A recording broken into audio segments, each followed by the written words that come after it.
ನಮಸ್ತೆ ವಿನುಪ್ರಿಯ ಚಾನೆಲ್ಗೆ ಸ್ವಾಗತ. ನಾವು ಅಮ್ಮನ ಮನೆಗೆ ಹೋಗ್ತಾ ಇದ್ರು.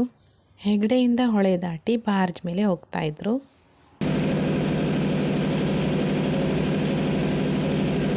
ಹಿಂದಿನ ವ್ಲಾಗಲ್ಲಿ ನಾನು ರಿಷಿಕಾ ಬರ್ತ್ಡೇ ಅವ್ರ ಶಾಲೆಯಲ್ಲಿ ಹೇಗೆಲ್ಲ ಆಯಿತು ಅಂತ ತೋರಿಸಿದ್ದೆ. ಹಾಗೆ ನೆಕ್ಸ್ಟ್ ಡೇ ಕೂಡ ಸೆಲೆಬ್ರೇಷನ್ ಮಾಡಿದ್ರು ಅಮ್ಮನ ಮನೆಯಲ್ಲಿ.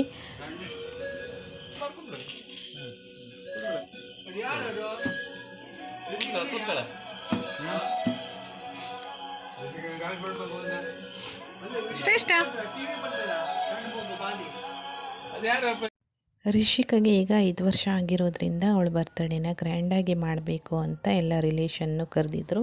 ಯಾವುದಾದ್ರೂ ಹಾಲಲ್ಲಿ ಮಾಡಬೇಕು ಅನ್ನೋ ಪ್ಲ್ಯಾನಿಂಗ್ ಇತ್ತು. ಆದರೆ ಆಯಿದಾದ ಪ್ರತಿ ವರ್ಷವೂ ಹೇಳ್ತಾಯಿದ್ರು ಒಂದು ಬರ್ತ್ಡೇ ಆದರೂ ಇಲ್ಲಿ ಮಾಡಿ ಅಂತ. ಹಾಗಾಗಿ ಅಮ್ಮನ ಮನೇಲೇ ಬರ್ತ್ಡೇ ಮಾಡಾಯಿತು.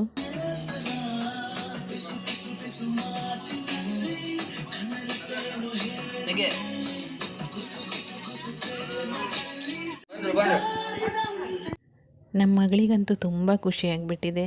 ಯಾವಾಗಲೂ ಹೇಳ್ತಾ ಇದ್ಲು ಈ ಥರ ಬಲೂನ್ ಹಾಕಿ ಗ್ರ್ಯಾಂಡಾಗಿ ಮಾಡಬೇಕು ಅಂತ. ಹಾಗೆ ನಮ್ಮ ಆಸೆನೂ ಕೂಡ ಅದೇ ಆಗಿತ್ತು. ಅಂತೂ ಎಲ್ಲರ ಆಸೆನೂ ನೆರವೇರಿತು.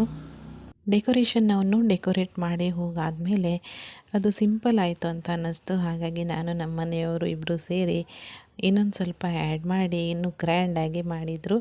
ಹಾಗೆ ಅವಳದು ಸಣ್ಣಿದ್ದಾಗಿಂದ ಇಲ್ಲಿವರೆಗೊಂದು ಫೋಟೋ ಸೇರಿಸಿ ಎಡಿಟ್ ಮಾಡಿ ಒಂದು ವಿಡಿಯೋ ಕೂಡ ಮಾಡಿದರು.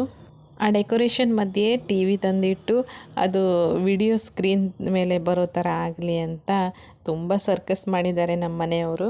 ನನಗೊಂದು ಕಡೆ ಭಯ ಆಗಿಬಿಟ್ಟಿತ್ತು, ಯಾಕೆಂದರೆ ಮಕ್ಕಳು ಯಾರಾದರೂ ಮುಟ್ಟಿ ಟಿ ವಿನ ಬೀಳಿಸ್ಬಿಟ್ರೆ ಅಂತ. ಬಟ್ ಆ ಥರ ಏನೂ ಆಗಲಿಲ್ಲ.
ಎಲ್ಲರೂ ವಿಶ್ ಮಾಡಿ ಆದಮೇಲೆ ಊಟಕ್ಕೆ ಬಡಿಸಿದ್ರು. ಊಟಕ್ಕೆ ಹೊರಗಡೆ ಹೋಟೆಲಿಂದ ಬಿರಿಯಾನಿ ಮಾಡಿಸಿದ್ರು.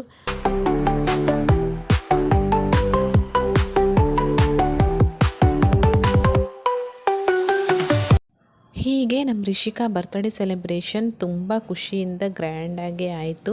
ಬರ್ತ್ಡೇಗೆ ಬಂದಿರೋ ಪ್ರತಿಯೊಬ್ಬರಿಗೂ ತುಂಬ ತುಂಬ ಥ್ಯಾಂಕ್ಸ್. ಹಾಗೆ ಕಾಲ್ ಮಾಡಿ ಮೆಸೇಜ್ ಮಾಡಿ ವಿಶ್ ಮಾಡಿರೋ ಪ್ರತಿಯೊಬ್ಬರಿಗೂ ತುಂಬ ತುಂಬ ಥ್ಯಾಂಕ್ಸ್ ಹೇಳ್ತಾ ಈ ವಿಡಿಯೋನ ಇಲ್ಲಿಗೆ ಎಂಡ್ ಮಾಡ್ತಾ ಇದ್ದೀನಿ. ಸಿಗೋಣ ಮುಂದಿನ ವಿಡಿಯೋದಲ್ಲಿ. Thank you so much. Bye.